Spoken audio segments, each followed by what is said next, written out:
Linda Deutsch. If you have read a newspaper in the last 45, 50 years about any major trial in the world, you have likely read her name, Linda Deutsch. Linda, welcome. Thank you, Michael. It's good to be here with you. That's an honor. Linda, I want to start, if I might, at the beginning. I want to start by inviting the audience to understand a little bit about your beginning. Writing was in my family. My uncle, who was probably the most influential figure in my life, became a journalist. He worked for the New York Herald Tribune, and then he came to California because he met the love of his life who lived out here. And so he wanted to be with her in California. He made trips back occasionally, and he was the one that urged me to get into journalism. Prophecy is dubious business. We don't know. Mm-hmm. But had your uncle not been an encouraging force to you? Would I have been a journalist? Yes. Most likely I would have found my way, but not as quickly as I did, because he came to visit while I was in high school. Mm-hmm. And so in my junior year of high school, I was already selling stories to the local paper. And I was writing they had a school page of the Asbury Park Press every week. And I was basically writing the whole page. I got into journalism and I ran with it. I loved it. Yes, the power of mentorship. Right, and Okay. mentorship wound up being a big thing in my life, because not only my uncle, because he was the driving force, but he went back to California. Mm-hmm. I went to Monmouth, and they did not have a journalism program. I was an English major. I loved the written word. I became editor of the campus literary magazine, which was a prize winner. It was fabulous. And we would go out and we would interview famous authors. Mm. That was the beginning of my interviewing experience. Do you remember any that you interviewed? Oh, sure. We went and interviewed John Cheever at his home up in Ossining, New York. We interviewed the Pretty good. poet Leroy Jones in the Bowery in New York. Mm. We had some great interviews, and we won prizes every year for the magazine. So that's where I was focusing, because there was no journalism program. Right. But then there was one semester of journalism offered. Mm-hmm.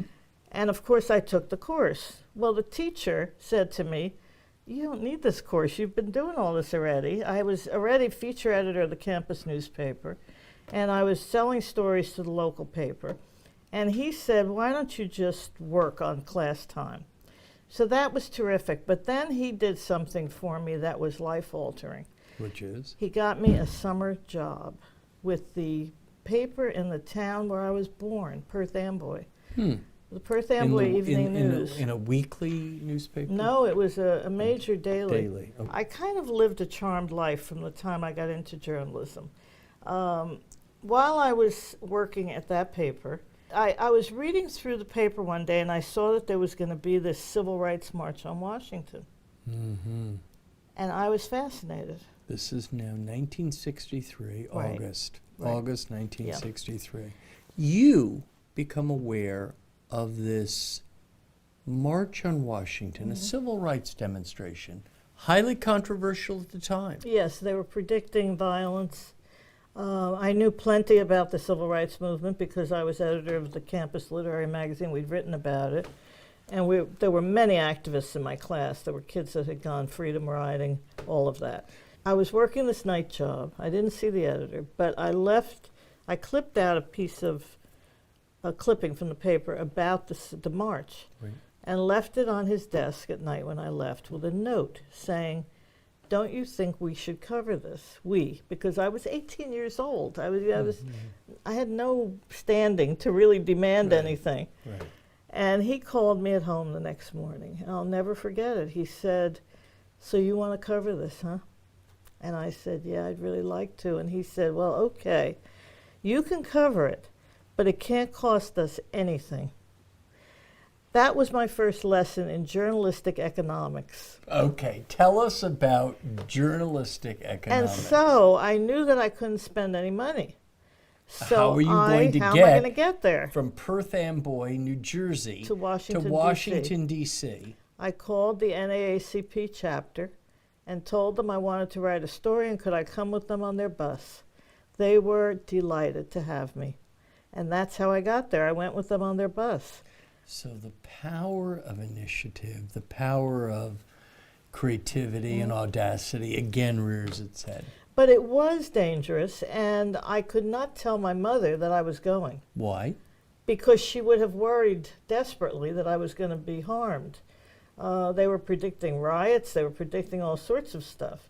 And I was then staying in Perth Amboy with my aunt, and she and I conspired basically not to tell my mother and for me to just go. But just talk for a minute of just how controversial race relations were in America at that time.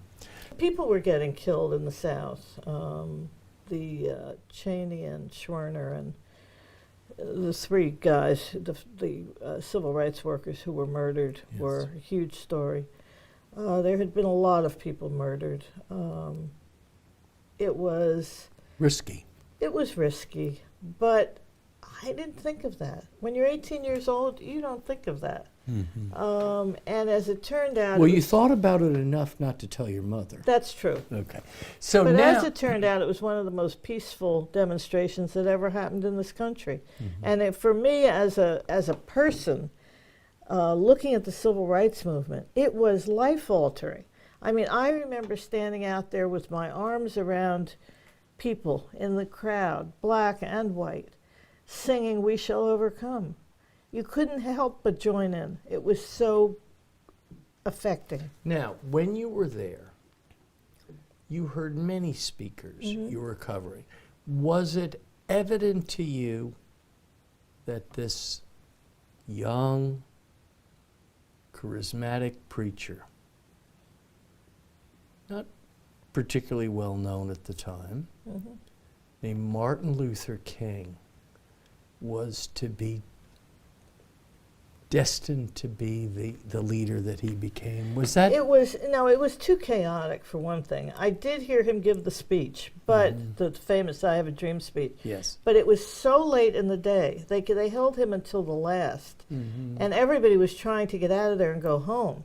So it was a wonder that we even listened to it, but we did. And I was able to track down my story from that day, which was my first front page byline.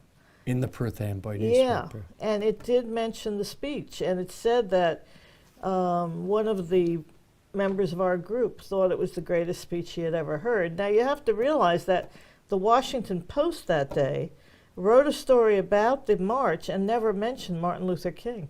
Wow. Because he was too late, it was too late in the day, and they just didn't notice. And actually, when you're in a group like that where there were so many thousands of people, it's hard to sort it out. But it was obvious that it was important. And the lead on my story said that it was possibly the most important civil rights event up until that day.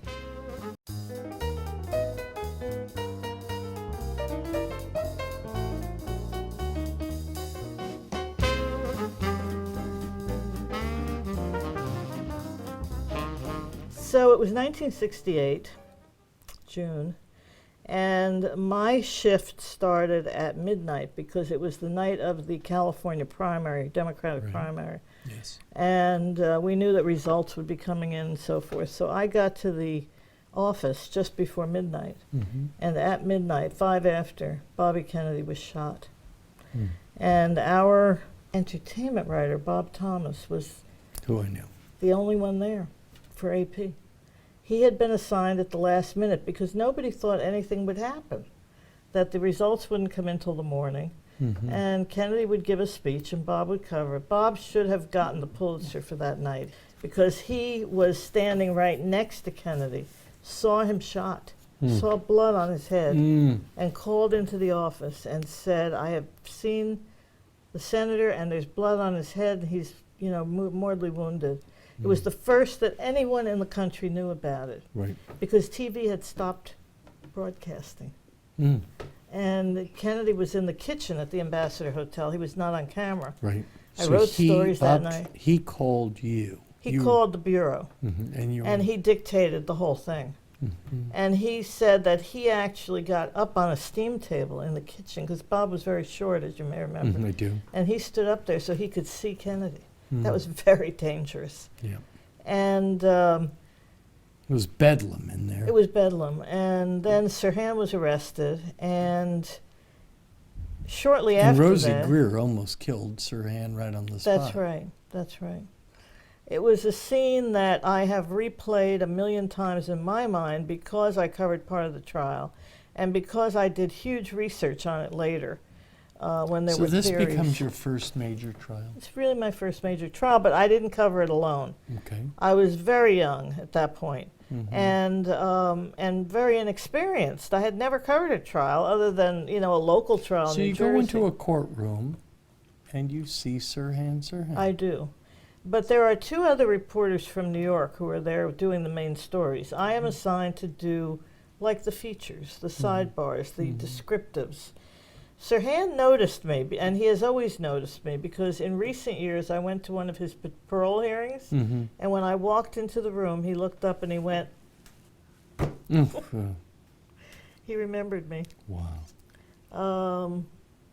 It's been quite a long trek with Sirhan, because there have been theories that he wasn't alone. That's been a persistent What is theory. your thesis now that you've studied this matter for so long? Well, I did an interview a short time later with Tom Hayden, Mm-hmm. who was a very close friend of Bobby's Mm-hmm.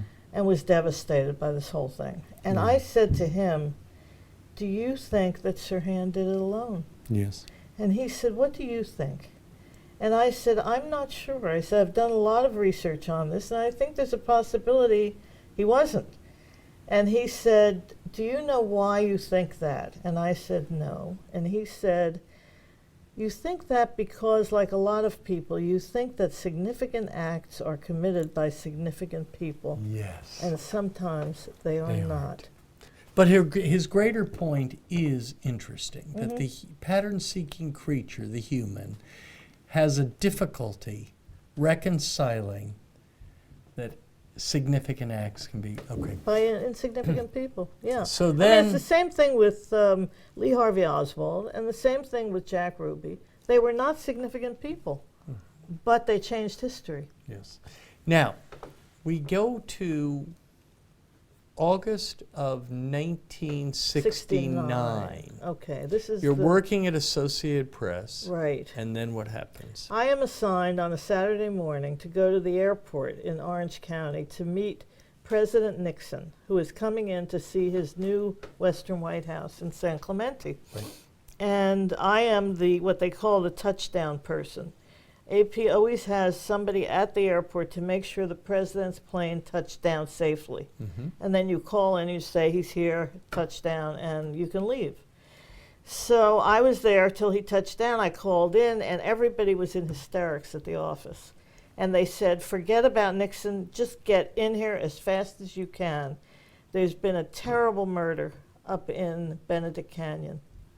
And there's a movie star involved. They told me it was Sharon Tate. And they said there are a lot of other Was bodies." she modestly well known at the time? Modestly, not well. I knew who she was because I was covering the beat. Yes. And I knew about Roman Polanski. She was his wife. And these become known as the Manson murders. Well, later, much later. Right now it was the Sharon Tate murders. Sharon Tate murders. And that night, after we had been writing and writing and writing, and I had been getting calls from all over the world, everybody calling about this, at midnight, the CNS ticker, the city news ticker in the room, sprang to life, and I looked at it and I screamed across the room, "My God, it has happened again." And that was the LaBianca murders. Another set of murders in Los Angeles, in Los At the Feliz. same time, on the same MO, the same thing. People killed, scrawlings of blood on the walls, saying pigs, horrible. Helter Skelter. Everybody at that point thought it was a copycat murder. That sent Los Angeles into a state of absolute panic, Unlike anything you'd ever seen. unlike anything the city had ever seen. I mean, the city had seen terrible things, but they had never seen anything quite like this. Right. People were going out and buying guard dogs. They were getting alarm systems for their houses. They were not going out. Suddenly, the restaurants were empty. They just stayed home. Got it. It was a hot summer. A lot of houses didn't have air conditioning, but no one left their windows open because that's how the killers had gotten into Sharon Tate's. So this became the biggest story it may have been the biggest story to hit LA for all time. And I was assigned to it, and from day one, and I was, looking for possible leads. At one point, they said it was a Satanist group. That it was, and I interviewed some guy named Morlock the Warlock, who ran a Satanist church, and he was not involved. And all of this went on and on. It took 3 months before Susan Atkins, one of Manson's followers, was arrested on an unrelated crime, a theft at a store. And she was in the local jail, the women's jail, and she decided to blab about this to her cellmate. And that was what broke the case. That's what broke the case. And then how do you first hear the name Charles Manson? It was from a story by a journalist by the name of Larry Schiller, who is still around. Yes. And Larry had negotiated the first interview with Susan. He heard about the confession. There had been some stories written about it, but nothing in depth. And he? And he got her interviewed, and it was the lead story in the LA Times on the front page on a Sunday morning.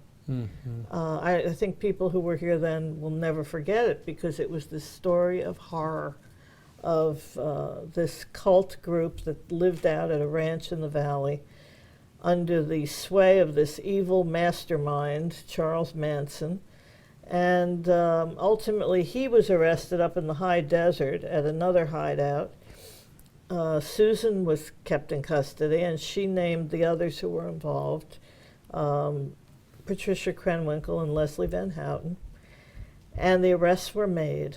And I will never forget the first day I saw Charles Manson. He was being brought in for arraignment. By then, his picture had been on the cover of Time magazine, if you remember, or Life magazine, with this wild hair and the wild eyes and everything.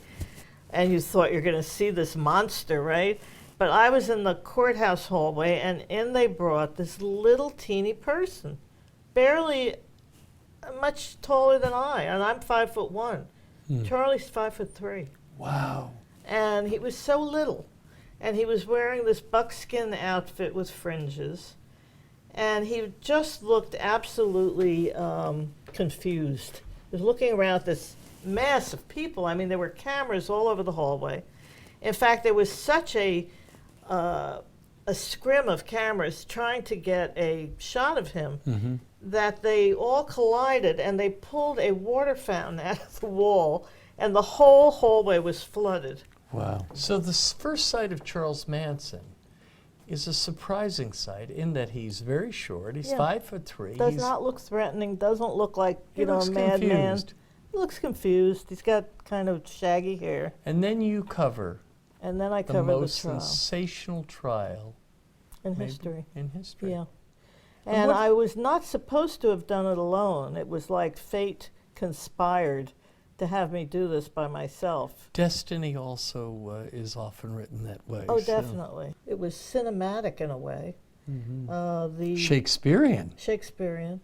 The Manson family members who testified, and there were like about 100 of them were called to the stand. They were all, portraits out of some kind of misfits. yeah. But were you able to see or discover what his charisma was? There was no charisma. He was a very clever con. He's a con artist. He's a He had grifter. spent his whole life behind bars. Yeah. He once said, he testified in the trial with the jury not there. He wouldn't repeat it for the jury. He got up and told his story of his life. And he said, I learned in prison, because I was so small, to tell people what they wanted to hear about themselves. Yes.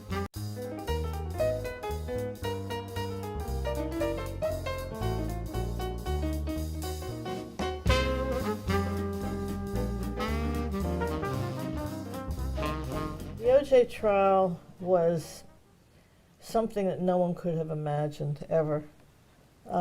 He was a national hero. He was a football hero. He was a Hall of Fame football player, Heisman Trophy winner. He was a movie star. He was a Handsome, movie star handsome. He was gorgeous. He was huge, big guy, because he was a football player. Had these chiseled features. He was just beautiful. And charismatic. His charm just never ended. Mm-hmm. Everybody loved O.J. He transcended race. Actually, as I've said many times, he was the most famous American ever charged with murder. Mm-hmm. That in itself would have been enough to put this trial over the top. Then the trial ends in the most unexpected way. Right. O.J. Simpson, who many, many, many people felt. Many white people felt. Many white people. Virtually all white people felt. This one didn't. Well, maybe. Well. But you do have a different point of view, and a very informed point of view, because presumably you watch this more closely than I was there every day, sitting there right behind him. So you have a different point of view. Yeah. Tell me what most animates you. What is the single biggest piece of evidence? Because I know many people who respect you, are very fond of you, and think you're out of your mind. You know this. They think, how could you not? I will tell you what O.J. has said about me. Okay. He gave an interview about me to a magazine. And he said, you know, she's never said she thought I didn't do it, but she's never said she thought I did it anyway, either. And that's why I talked to her. And so after the trial, he talked to me Did O.J. constantly. Simpson call you? When did O.J. Simpson He called first me call right you? after the acquittal. Well, actually, no, it was after the civil trial. He called you? Yeah. And he had talked, no, it was after the criminal trial he called me. And he had talked to no one at that point. He'd been in prison for a year. Right. And he was with a friend who said, if you want to talk to someone that's been fair to you, call Linda Deutsch.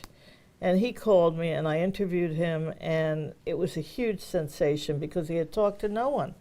Right. And I had also become the voice of the trial because I'd been on television so yeah, much. I saw you. I would watch you every day. Yeah. But it is your opinion. First of all, let's establish that you believe that the prosecution did not conclusively prove that case. That's true. That's true. Mm-hmm. Now I ask you a different question. Mm-hmm.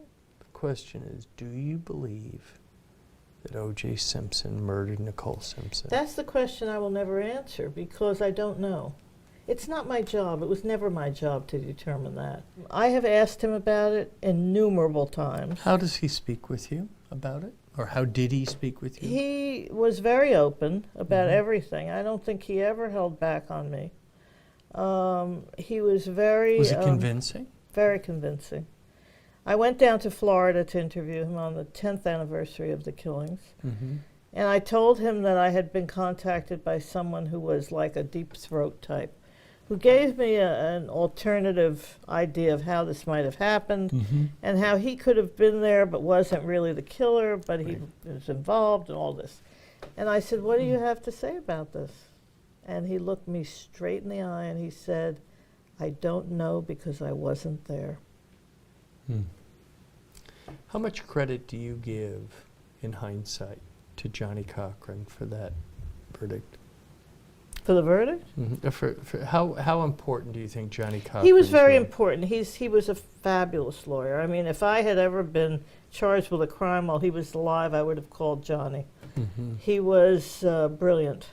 He was charismatic. He was a showman in the courtroom. When he was arguing, lawyers would come from around the courthouse just to listen to him. He was that good. Do you have any connection or do you have any communication with O.J. Simpson? I'm in touch with his lawyers. I'm sure when Is he a broken man? I don't think so. I don't think he'll ever be broken. But he'll be different when he comes out. Where O.J. Simpson was famous in this country Michael Jackson had the world Yes. looking at him. Agreed. And the whole thing was a debacle. It should never have been tried. He was an overzealous prosecutor. absolutely, who saw himself as some sort of Javert chasing Jean Valjean, because he How poetic. Well, he had tried to get Michael before and had failed. Mm-hmm. And after Michael was acquitted in this case, I went to the press conference and I asked him, the prosecutor, Mm-hmm. I said, "Are you through chasing Michael Jackson?" And he said, "No comment." Wow. And that night, Michael left his beloved Neverland and never came back. Wow. But preceding that, there was this crazy trial with 2,000 media accredited. Hmm. They were not all there at the same time, or little Santa Maria probably would have sunk under the weight. Right under the weight. But most of them were tabloid journalists. This was the advent of the tabloid trial. Mm-hmm. And what toll do you believe, in hindsight, Mhm. what toll do you believe that trial took on Michael? I think it killed him. I think the trial killed him. You could see him shrinking during the trial physically. When it was over, he called me. I mean, they all call me. It's amazing. But Michael I had met him, and I saw him every day. And he finally called me after it was all over to thank me for being fair to him, because Mhm. nobody else was. Mm-hmm. They all were out to get him in one way or another. Mm-hmm. And I said to him, "Michael, how was the trial for you?" And he said, "It was the hardest thing I ever did in my life." Mm-hmm. And that was true. Michael was a very sensitive and gentle soul, and he was not up to this. He became ill over and over again. I talked to his lawyer frequently, Tom Mesereau. Who you have great respect for. I do, and I think that he did an amazing job on the trial. And he took over a case that seemed unwinnable. Mhm. I mean, Michael was not helping him at the very beginning. No, he sure because wasn't. he had a different lawyer. He had Mark Garrigus, Mhm. and Garrigus somehow got him aligned with the Black Muslim group, Mhm. and that was not good. And then one day, just before his arraignment, he's outside the courthouse, and he jumps up on top of a van and starts dancing on top of it on an SUV. Not a crowd Not pleaser. good. Right. And so he came in with a lot of strikes against him, not because of what he did, Yeah. but because of his whole persona. Yes. And I think that Mesereau believed, and I believed, that he was set up, that this woman that brought her child and claimed that he had molested him. For money. Oh yeah, the setup was for more than money. She wanted to live at Neverland for the rest of her life. Mhm. Michael had been so kind to this woman and her son, who had overcome cancer, that he gave them a suite on the grounds, a little cottage that was normally occupied by Elizabeth Taylor, his friend. Mhm. There were swans floating in the thing outside. There were flowers everywhere. There was music playing. It was idyllic. This is a woman who had been living in the ghetto in Los Angeles. She thought she was going to stay there forever. And so when it became evident that she wasn't, and that Michael was going to give them eviction papers, she went to the DA and claimed that he had molested her child. So you were not surprised that Michael was acquitted? Oh, I was. As I said, Michael should never have been tried. Mhm. But because he was Michael, Mhm. there was no way they were going to let it go. Right. Robert Blake, he, obviously did not kill his wife, but because he was Robert Blake and because there was a lot riding on it, he wasn't even arrested till a year after the killing. Mhm. And then the police chief said he was sure that Blake had been the shooter. Well, that was impossible to prove. He should have known it by then. Right. And the thing is, with the people who are acquitted, Blake, O.J., Michael, they are never acquitted in the public mind. Right. So there was a court of public opinion and a there's court, and yeah. legal. And so that is the And they're not the tragedy. same. That's the tragedy, because supposedly if you go through a trial and you are proven not guilty, you are supposed to go on with your life. Yet none of these three ever did, because they couldn't. The public had, made a different decision. They had tried to second guess the jury, and it was impossible for them to ever live down being tried. And that to me is heartbreaking. Do you believe that what you have seen has largely made you have faith in the American legal system, concern, or a little of both? I absolutely have faith in the system. I think that it's the best system that's ever been invented. If you look at what's going on in other countries, Right. there is nothing to duplicate the jury system, maybe except in London, in England, and that's a very different interpretation of it, which does not include the press. But I think that, like any system, it has flaws, and there are things that could be fixed. I don't think that O.J. Simpson should have gone to prison in Nevada for a minor crime in a case which was clearly payback for the fact that he wasn't convicted in Los Angeles.